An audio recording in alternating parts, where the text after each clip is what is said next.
മുട്ട ചേർത്ത് ഉണ്ടാക്കണ കൊണ്ടാണെന്നാവോ അല്ലേ നമ്മുടെ മുട്ടപ്പത്തിരിക്ക് മുട്ടപ്പത്തിരി എന്ന് പേര് വന്നത്. എന്തായാലും വളരെ കുറച്ച് ഇൻഗ്രീഡിയൻസിൽ രാവിലെയൊക്കെ പെട്ടെന്ന് ഉണ്ടാക്കാൻ പറ്റിയ ഒരു ഐറ്റമാണ്, പ്രത്യേകിച്ച് കറിയും വേണ്ടല്ലോ.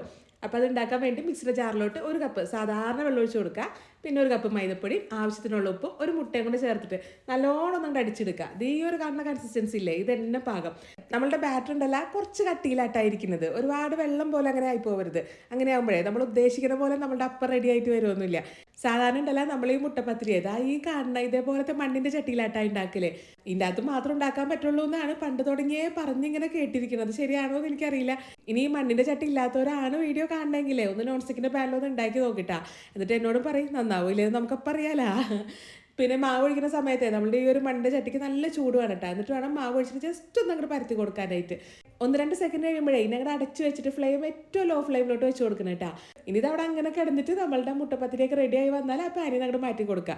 ചട്ടി നന്നായിട്ട് മയങ്ങിയിട്ടുണ്ട് അല്ലേ, അതുകൊണ്ട് തന്നെ ഒട്ടും അടി പിടിച്ചിട്ടൊന്നുമില്ല. അതിൻ്റെ ക്രെഡിറ്റ് ഫുള്ള് ഉമ്മച്ചിക്ക് തന്നെയാണ്. ഉമ്മച്ചി എനിക്ക് ചട്ടി റെഡിയാക്കി തന്നിട്ടാ. ഇനി ഇത് കഴിക്കാനായിട്ടുണ്ടല്ലോ, ഒന്നുമില്ലെങ്കിൽ ഇതിൻ്റെ മേലെ നല്ല ചൂടോടുകൂടി തന്നെ കുറച്ച് നെയ്യ് അങ്ങോട്ട് പരത്തിയിട്ട് ചെറുപഴം കിട്ടില്ലേ മേടിക്കാനായിട്ട്, ആ ഒരു ചെറുപഴം കൂട്ടിയിട്ട് കഴിക്കാം. ആ ഒരു ഓപ്ഷൻ വേണ്ടാത്തവരാണെങ്കിൽ ഇപ്പം ഞാൻ കഴിച്ച മാതിരി കുറച്ച് പഞ്ചസാര അതിൻ്റെ മേലെ ഇട്ടിട്ട് നല്ല കട്ടിയുള്ള തേങ്ങാപ്പാൽ ഒഴിച്ചിട്ട് ഇതേപോലെ അങ്ങോട്ട് കഴിക്കുക. ഇവിടെ ഉണ്ടല്ലോ മക്കൾസിനാട്ടോ അതിനോടൊക്കെ ഭയങ്കര ഇഷ്ടം. എനിക്കിങ്ങനെ തേങ്ങാപ്പാൽ ഒഴിച്ച് കഴിക്കുന്നതിനോടൊന്നും വലിയ താല്പര്യമൊന്നുമില്ല. എനിക്ക് ഇച്ചിരി വല്ല കടലക്കറിയോ